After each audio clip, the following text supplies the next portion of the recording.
nggak ngajar kok. Saya hanya memberikan semangat supaya mereka tidak, kan karena mungkin tidak ketemu kan, daya kompetisinya kurang kan.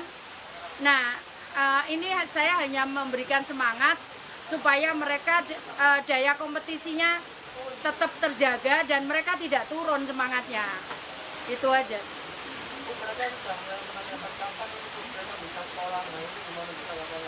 Ya saya kan belum jawab, kan kita harus tahu kondisinya. Nanti kalau kita lihat kondisinya sudah aman, kamu kok bisik-bisik. Kalau kondisinya sudah aman, insya Allah kita akan buka, karena ya anak-anak bertemu dengan teman itu juga butuh, karena pelajaran itu bukan akademik saja, dia belajar berkomunikasi. Jadi saya nggak ngajar, saya hanya memberikan semangat kepada anak-anak supaya mereka tidak turun semangatnya.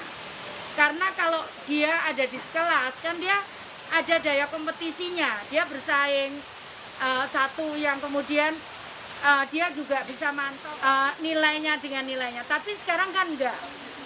Nah, saya jaga semangatnya mereka, supaya mereka tetap semangat gitu. Ya, saya harus lihat kondisi Surabaya. Kalau belum aman untuk mereka, saya tidak akan buka, karena kondisinya memang mereka sangat rentan. Karena secara fisik mereka ya masih anak-anak gitu, ketahanan tubuhnya. Karena itu kenapa kemudian kita liburkan. Bu, tanggapannya Bu Risma terhadap, kalau tadi kita lihat kan antusiasnya anak-anak kan luar biasa. Terus pertanyaannya juga susah pertanyaannya. Gitu. Menurut Bu Risma kayak gimana, Bu? Ya, inilah yang terus terang kemajuan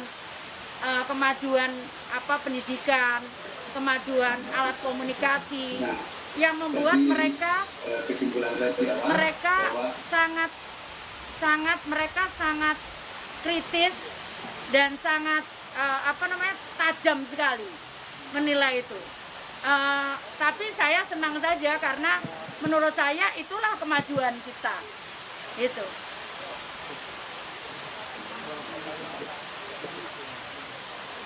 Ada lagi? Apakah pemberian semangat ini hanya untuk SMP saja? Enggak, nanti setelah itu kita jadwalkan untuk SD, yang SD. Iya.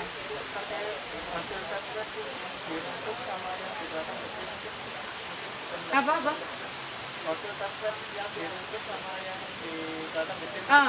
Udah masuk dia, udah masuk. Ada, jadi gini datanya itu, kita sudah melakukan rapid test 9.000 berapa ya? Lalu Pak, 9.000 sekian lah ya. Dari situ yang reaktif itu 1.000 sekian. Nggak sampai 2.000, 1.100 berapa gitu ya. Kemudian yang sudah dari 1.000, kita kan sudah yang reaktif itu kita swab. Yang sudah kita swab itu 800 sekian. Hasilnya yang keluar sampai tadi malam itu 280 berapa? 285 kali ya. Nah, yang positif 268. Yang positif 65. Yang positif, jadi tadi ada jenjangnya ya, rapid test 9.000, reaktif 1.000, kita tes swab, karena reaktif ini harus kita tes semua, swab, baru 800, yang sudah keluar itu 260 berapa, yang 280 berapa, yang positif dari swab itu 60 sekian. Ini sudah masuk rumah sakit sampai tadi pagi, sudah masuk, pokoknya tinggal 27 yang di luar, tapi tadi sempat ada laporan 2 sudah masuk, jadi sekitar 25 yang masih ini kita dorong untuk masuk ke rumah sakit karena dia positif. Jadi ada selisihnya ya teman-teman. Jadi yang reaktif tadi belum tentu dia positif kalau setelah di swab, gitu ya. Yo, aku tak nurusin ini ya. Yuk makan. Ono aja cedek-cedek rek, senengane cedek-cedek ae. Ayo cedek-cedek ayo.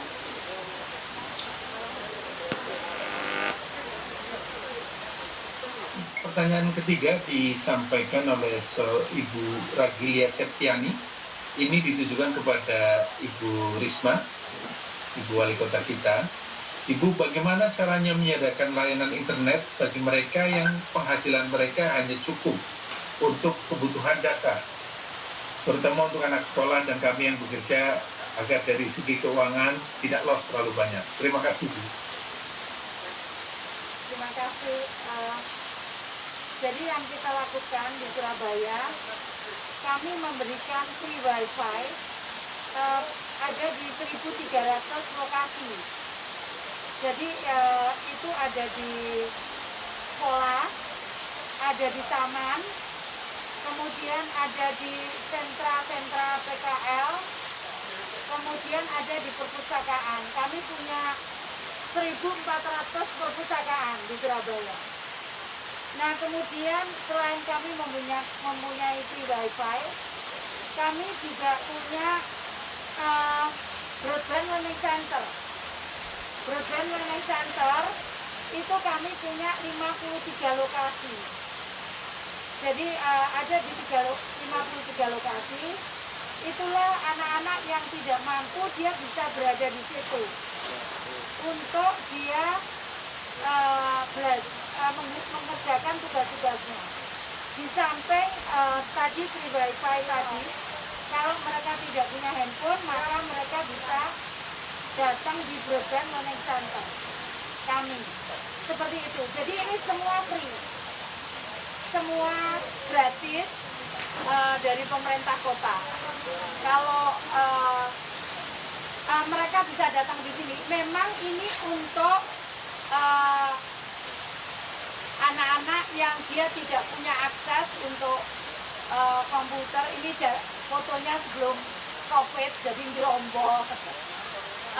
Ini bisa digunakan gratis dan itu ada trainernya. Ada, jadi kalau kecamatan di Surabaya itu ada 31, kami punya 53 lokasi. Seperti ini, dan ini semua free.